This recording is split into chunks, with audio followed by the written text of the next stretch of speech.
রাজনৈতিক পদবি বৃদ্ধির সাথে সাথে বাড়তে থাকে সাবেক এই মন্ত্রীর অন্যায় আর অপকর্মের ভাণ্ডার। অনুসন্ধান বলছে পুরো তেজগাঁও এলাকা এবং শেরেবাংলা নগর এলাকার চাঁদাবাজি টেন্ডারবাজির পুরো অর্থ যায় সাবেক এই স্বরাষ্ট্রমন্ত্রীর কাছে। আল্লাহর গজব পড়বে, আপনারা যা শুরু করে দিয়েছেন। পুলিশের বিরুদ্ধে অভিযোগের শেষ নেই। নানা অপকর্মে প্রায় বেপরোয়া হয়ে উঠেছিল পুলিশ বাহিনী।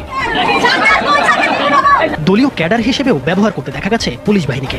পুলিশকে এভাবে ধ্বংস করে ফেলার নাটের গুরু সাবেক স্বরাষ্ট্রমন্ত্রী আসাদুজ্জামান খান কামাল।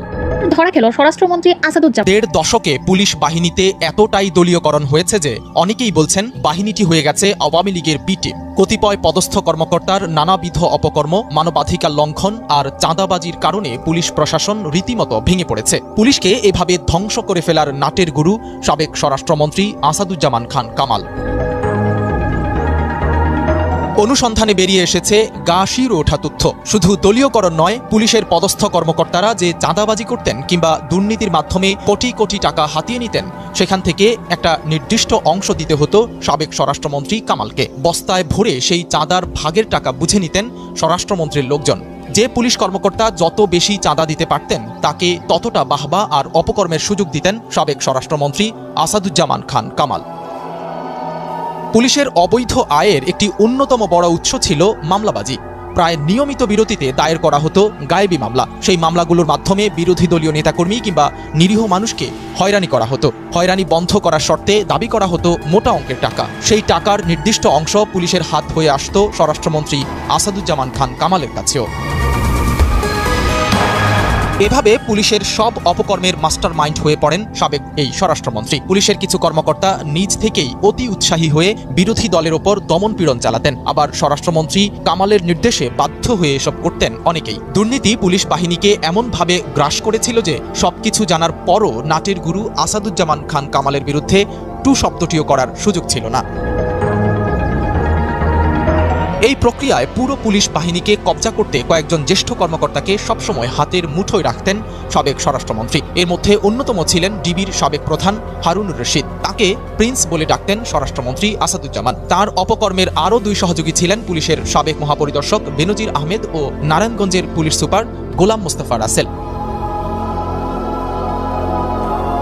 পুলিশের এসব ঊর্ধ্বতন কর্মকর্তা অপকর্ম করে যে অর্থ হাতিয়ে নিতেন সেটার ভাগ দিতে হতো আসাদুজ্জামান খান কামালকে।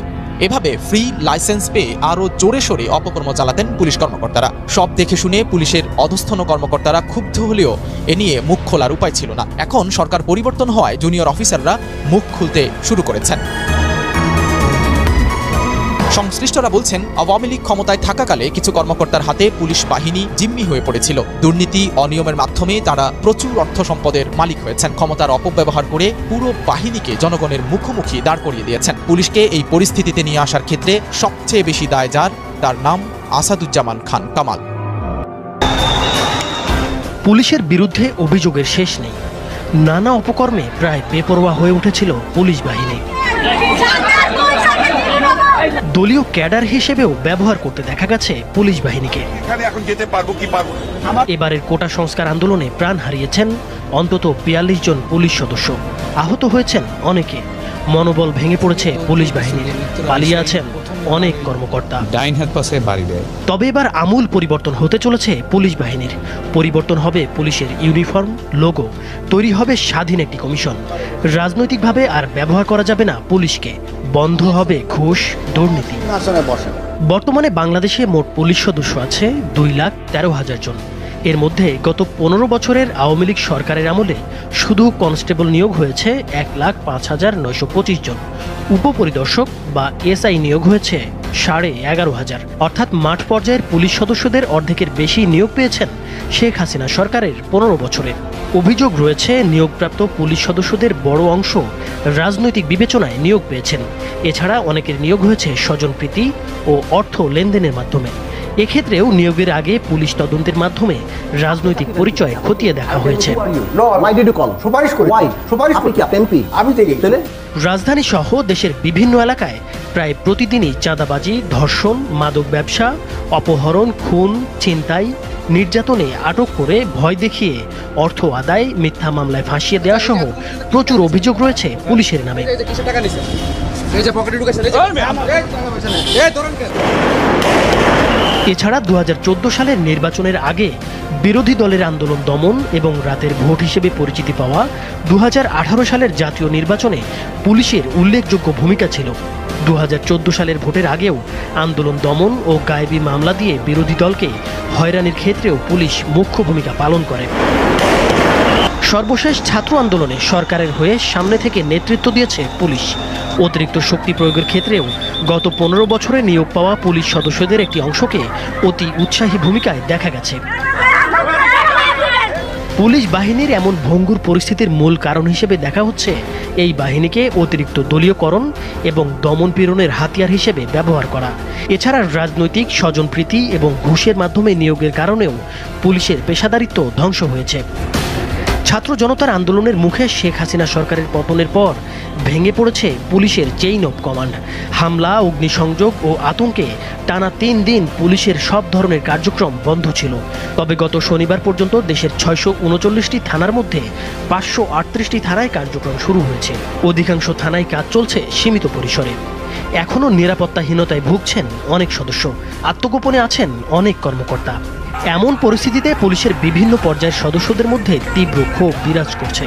সবচেয়ে বেশি ক্ষুব্ধ কনস্টেবল থেকে উপপরিদর্শক বা এসআই পদমর্যাদার কর্মকর্তারা। তাদের দাবি, ঊর্ধ্বতন কর্মকর্তাদের নির্দেশ মানতে গিয়েই ছাত্র জনতার আন্দোলনে অতিরিক্ত বল প্রয়োগের ঘটনা ঘটেছে, যার ফলে পুলিশ সদস্যরাও পাল্টা আক্রমণের মুখে পড়েছেন। এই অবস্থায় বাহিনী পুনর্গঠন ও সংস্কারে স্বল্প, মধ্যম ও দীর্ঘমেয়াদী পরিকল্পনা প্রণয়ন ও বাস্তবায়নের দাবি জানিয়েছে পুলিশ সদস্যরা। এ লক্ষ্যে অন্তর্বর্তী সরকারের স্বরাষ্ট্র উপদেষ্টা ব্রিগেডিয়ার জেনারেল এম সাখাওয়াত হোসেনের সঙ্গে বৈঠক করেছেন পুলিশ সদস্যরা। বৈঠকে সিদ্ধান্ত নেওয়া হয়েছে, পুলিশ সদস্যদের জন্য স্বাধীন একটি কমিশন গড়ে তোলা হবে। সেই কমিশনের অধীনে পরিচালিত হবে পুলিশ। কোনো রাজনৈতিক দলের অধীনে থাকবে না তারা।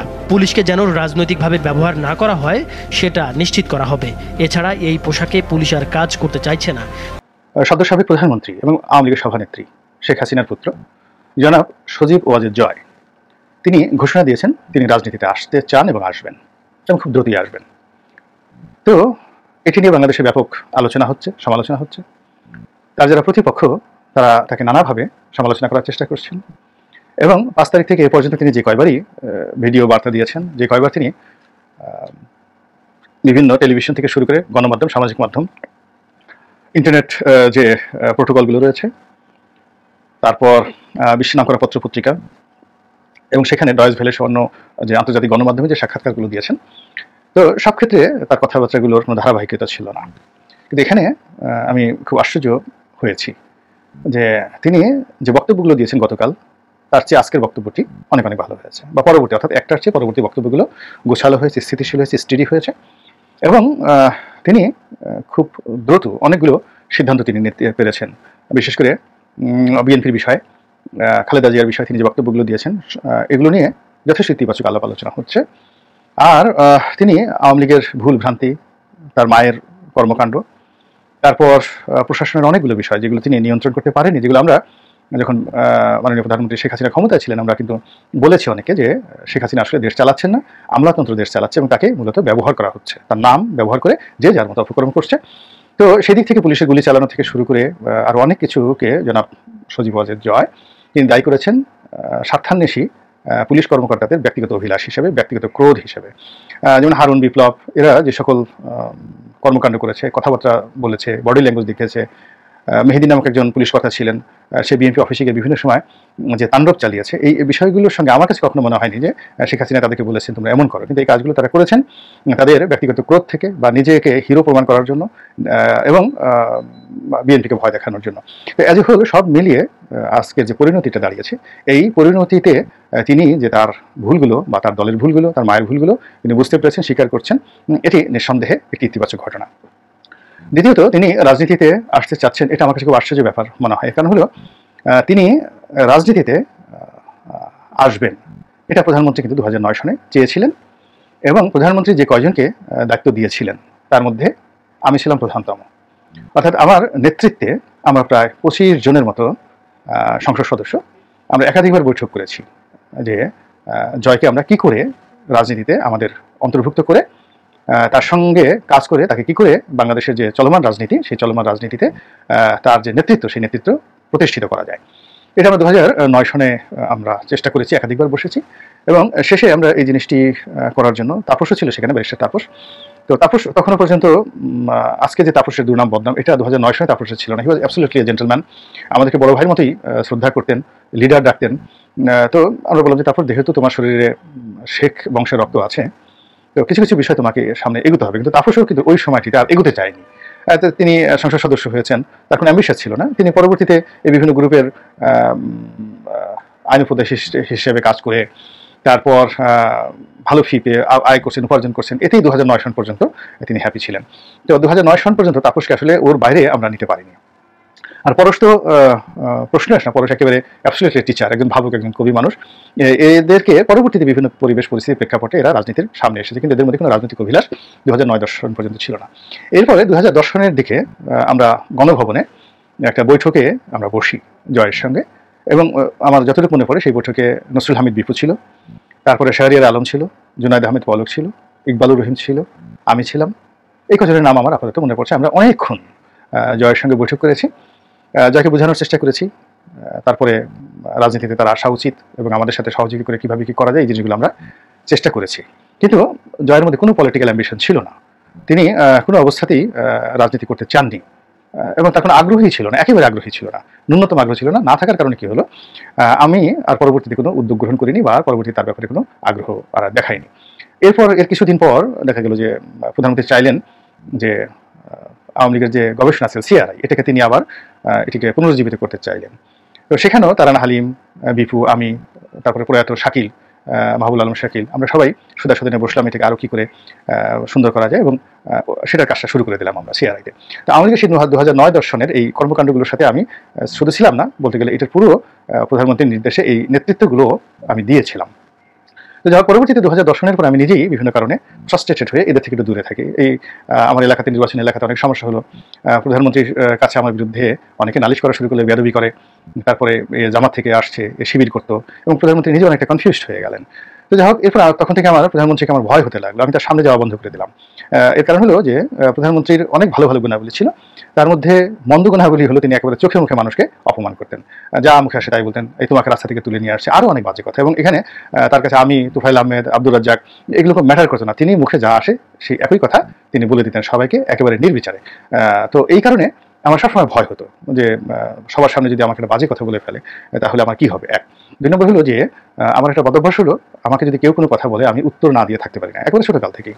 এখন প্রধানমন্ত্রী যদি যে কোনো একটা কথা বলেন অসম্মানজনক, আর আমি যদি ঠিক ওইরকম একটা উত্তর দেই, তাহলে এটা প্রধানমন্ত্রীর জন্য খুবই অমর্যাদা করা হবে। আমার কি হবে না হবে তা বড় বিষয় নয়, অমর্যাদা করা হবে। এই জন্য যখন বিভিন্ন মানুষ আমার বিরুদ্ধে কান ভারী করা শুরু করলো, 2012 সন থেকে আমি আসলে প্রধানমন্ত্রীর থেকে নিজেকে আড়াল করে রাখলাম, একেবারে দূরে সরে রাখলাম। এবং এই সুযোগটা আমার যারা রাজনৈতিক কর্তৃপক্ষ ছিল এত সুন্দরভাবে নিলেন তারা, ফলে দেখা গেল প্রধানমন্ত্রীর সিদ্ধান্তে আমাকে জেলে যেতে হলো সেই সালমান এফ রহমানের চক্রান্তের কারণে।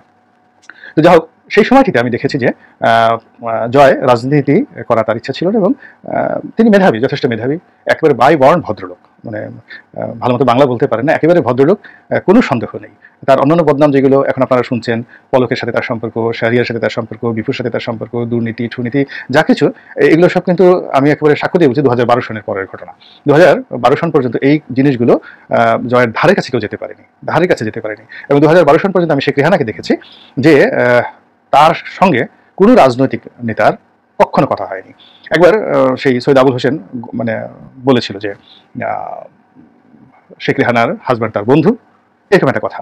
তা আমি এই কথাটি শেখ রেহানাকে জানাই যে ডক্টর শফিক তার বন্ধু এই পরিচয় দিয়ে সৈয়দ আবুল হোসেন ভাবসাব দেখাচ্ছেন। তো তিনি আমাকে গণভবনে যেতে বলেন যে তুমি আসো, আমি আবুল হোসেনকে এখন ডাকাই। তখন মাননীয় প্রধানমন্ত্রী শেখ হাসিনা গণভবনে ছিলেন না। আমি ওনাকে বললাম যে আপা, আমি আসলে এখন যদি যাই আপনার সাথে বৈঠক করি, আর এটা যদি আপনি এই সময় আবুল হোসেনকে গালাগালি করেন এবং পরবর্তী প্রধানমন্ত্রী বাংলাদেশে আসার পর আবুল হোসেন যদি নালিশ করেন, তাহলে আপনারও কিছু হবে না, আবুল হোসেন কিছু হবে না, আমি শেষ। তো আমি সরি, আমি আপনাকে কথাগুলো বলেছি, কথাগুলো আপনার কল্যাণের জন্য বলেছি, কিন্তু এটা এখন চ্যালেঞ্জ না। প্রধানমন্ত্রী আসুক, প্রধানমন্ত্রী আসার পরে প্রধানমন্ত্রীর সামনে যদি আপনি তাকে ডাকেন, আমাকে ডাকেন, আমি সাক্ষী দেবো এবং কথা বলবো। কিন্তু পরবর্তীতে তিনি আমাকে আর প্রধানমন্ত্রীর সামনে ডাকেনি। ইট ইজ এ রিয়ালিটি, মানে আওয়ামী লীগের অভ্যন্তরীণ রাজনীতির অনেকগুলো বিষয়। তো যাই হোক, এখন সেই জয়ের সঙ্গে কি করে আরাফাত যুক্ত হলো, কী করে খোকন নামে একটা ছেলে সেখানে প্রেস সচিব হিসেবে জয়ের বন্ধু পরিচয় দিয়ে এই এত কিছু করলো, কী করে এই নগদের সঙ্গে জয়ের নাম আসলো, এই জিনিসগুলো আমার কাছে আশ্চর্য। মানে আমি জয়কে 2009 থেকে 2012 সন পর্যন্ত কখনো এরকম দেখিনি। আর জয়ের যদি সত্যিকার অর্থে কোনো বন্ধু থাকে, আমেরিকাতে বন্ধু থাকে যে রাজনীতিতে তার সঙ্গে একসঙ্গে চলেছে ফিরেছে, সেটা হলো হাজী মকবুল সাহেবের ছেলে যে টিটু, এবার যে বাণিজ্য প্রতিমন্ত্রী হলো। জয়ের সত্যিকার অর্থে আমেরিকা থেকে বাংলাদেশে এসে আওয়ামী লীগ রাজনীতির মধ্যে যদি বন্ধুত্ব কারোর সঙ্গে থাকে সেটা টিটুর সঙ্গে তার ছিল। এবং টিটু ঢাকা কলেজে আমার বন্ধু, তো সেই সুবাদে আমি এই ঘটনাগুলো জানি। এর বাইরে যারা জয়ের বন্ধু, মানে পলকের সঙ্গে ওই যে যেদিন আমরা গণভবনে জয়ের সঙ্গে বৈঠক হলো ওই দিনই পলকের সঙ্গে জয়ের পরিচয় হয়েছে। এর আগ পর্যন্ত জয়ের সঙ্গে তার কোনো নামগন্ধ ছিল না। কিংবা ধরেন আমি আমেরিকাতে গিয়েছিলাম 2012 সনে, তো আমেরিকান গভর্নমেন্টের একটা অনুষ্ঠানে, তো সেখানে গিয়ে খোকনকে দেখলাম। তখন সে চ্যানেল আইতে চাকরি করে এবং আমেরিকার জ্যাকসন হাইটসে সে থাকে, নিউ ইয়র্কের। তো তখন পর্যন্ত জয়ের সঙ্গে তার কোনো পরিচয় ছিল না। কিন্তু এই লোকগুলো কী করে যেন জয়ের সঙ্গে জড়িত হয়ে নিজেরাও সর্বনাশ করেছে, দুর্নীতিতে নিমজ্জিত হয়েছে এবং এই জয়কেও শেষ করে দিয়েছে। তো যাই হোক, জয়ের সঙ্গে আমার ওই খুব বেশি সম্পর্ক না, খুব বেশি কথাবার্তা হয়নি। ওই একদিনই আমি যখন বুঝলাম যে তার কোনো ইন্টারেস্ট নেই, তো কাজেই আমি আর কখনো জয়ের কাছাকাছি হয়নি, তার সাথে কথাবার্তা বলিনি। তো জয় সেই রাজনীতিতে এখন আসতে চাচ্ছেন এবং আমি মনে করি তিনি অত্যন্ত মেধাবী ছাত্র হিসেবে, অত্যন্ত ভালো ছাত্র, এবং তার যে আইকিউ লেভেল অ্যাবভ 9, তো অ্যাবভ 9 হওয়ার কারণে তার বাবার আইকিউ লেভেলে কিন্তু অ্যাবভ 9 ছিল। তো যাদের আইকিউ লেভেল অ্যাবভ 9 তাদের কথাবার্তা আসার আসলে একটু পাগলামি থাকে, এলোমেলো হয়ে যায়। আমি যাকে বলে তার বাবা ডক্টর ওয়াজেদ, তার সঙ্গে আমার খুবই ঘনিষ্ঠ সম্পর্ক ছিল। আমি যখন আজকের কাগজে চাকরি করতাম তখন তিনি ওই আজকের কাগজের সম্পাদকীয় লিখতেন এবং প্রতিদিনই তিনি আজকের কাগজে এসে 2 ঘন্টা 3 ঘন্টা আড্ডা মারতেন। এবং যেহেতু আমি সম্পাদকীয় রুমে বসতাম, মানে আমি একটা পত্রিকা ওই আজকের কাগজের যে মফস্বল বার্তা বিভাগ, ওই বিভাগের সম্পাদক ছিলাম, প্রধান ছিলাম। তো আমার পাশে ফরিদ কবির তিনি বসতেন। ফরিদ কবির ছিলেন ওই সম্পাদকীয় পাতার আবার এডিটার, ঠিক আমার পাশের টেবিলটিতে। তো তার টেবিলে সব লেখকরা ওই সময়টাতে 91 সনের যত লেখকরা সবাই আসতেন, 90 সনের লেখকরা সবাই আসলেন আজকের প্রথম দিকে। তো চেয়ারে অনেক সময় শর্ট হতো এবং অনেক বড় বড় লেখক, বড় বড় কর্তা ব্যক্তি, সে সিরাজুল ইসলাম চৌধুরী থেকে শুরু করে অনেক বড় বড় লোকজন সেই রুমে আসতেন এবং তারা ওই ফরিদ কবিরের সামনে, যেহেতু ছোট টেবিল, বসার জায়গা না হয়, আমার টেবিলের সামনে তাদেরকে বসতে হতো এবং ফলে অনেকের সাথে আমার সম্পর্ক হতো। এবং তার মধ্যে এই ডক্টর ওয়াজিদের সাথে আমার ওইরকম একটা সম্পর্ক গড়ে ওঠে এবং তার সাথে কথা বলতে গেলে তিনি অনায়াসে একেবারে পাগলের মতো বকবক করে পরিবারের সব কথা বলে দিতেন, এমন কথা যেগুলো আমি এখানে বলতে পারবো না। তো এটা প্রমাণিত যে তিনি বাংলাদেশের সায়েন্টিস্টদের মধ্যে, বিজ্ঞানীদের মধ্যে সেই অন্যতম সেরা বিজ্ঞানী ডক্টর মোহাম্মদ ওয়াজেদ, পরমাণু বিজ্ঞানী। এবং তার মেধা, তার সঙ্গে যারা পড়াশোনা করেছেন, ছাত্র ছিলেন, তার জিদ, তার মেধা, তার রাগ, তার ক্রোধ, এই যে এক্সট্রাঅর্ডিনারি ম্যান ডক্টর ওয়াজেদ। তার ছেলে কিন্তু এই সজীব ওয়াজেদ জয়। তো তিনি হার্ভার্ডে পড়াশোনা করেছেন, লেখাপড়া জানা, অতি উচ্চ মার্গের লেখাপড়া জানা। তো এটা হলো তার ইন্টারনাল, তার যে স্ট্রাকচার, হার্ডওয়্যার, যন্ত্রপাতি ভালো, স্ট্রাকচার ভালো, কিন্তু আচার আচরণ, অ্যাটিটিউড যেহেতু অতিরিক্ত মেধাবী, এই কারণে এগুলো বাংলাদেশের কৃষ্টি কালচারের সঙ্গে বা অনেকের সাথে এগুলো মিলে না। এই জন্য কেউ তাকে ঠাট্টা করে, কেউ তাকে নিয়ে ট্রল করে, তার বাংলা ভাষা নিয়ে তার ট্রল করে, তাকে 1000 বলার চেষ্টা করে, তো এই বিভিন্ন কথাবার্তা বলে। যাই হোক, এনিওয়ে তিনি এখন এই সময়টাতে রাজনীতিতে আসতে চাচ্ছেন। এটি আমি অনুযায়ী যাই বলুক না কেন, আমি এটিকে স্বাগত জানাই। এটি আওয়ামী লীগের মতো একটা দলের নেতৃত্বে যদি তিনি আসেন, ওবায়দুল কাদেরের চেয়ে যদি তিনি সভাপতি হন, এটি অনেক ভালো হবে, 1000 গুণ কোটি গুণ ভালো হবে। 35% লোক আওয়ামী লীগ করে, সেটা চারটিখানি কথা না। সেই দলের নেতৃত্বে যদি একজন হার্ভার্ড গ্রাজুয়েট আসে, তাহলে এটি দেশের জন্য কল্যাণ করে। 2 নম্বর হলো, যখন বিএনপি ক্ষমতায় ছিল সেই 2001 সন থেকে, তখন জয় যখন প্রথম বাংলাদেশে এলো, তখন বিএনপির পক্ষ থেকে তাকে স্বাগত জানিয়েছিল জনাব তারেক রহমান সাহেব এবং তার আপনজন যারা আছেন, জহিরুদ্দিন স্বপনের নেতৃত্বে একটি গ্রুপ হাওয়া ভবন থেকে সুধা সদনে গিয়েছিলেন তারেক রহমান সাহেবের শুভেচ্ছা পত্র নিয়ে। কিন্তু দুর্ভাগ্য সেদিন জয় তাদের সঙ্গে দেখা করেনি এবং গ্রহণ করেনি। এটা জয়ের একটা ভুল সিদ্ধান্ত ছিল।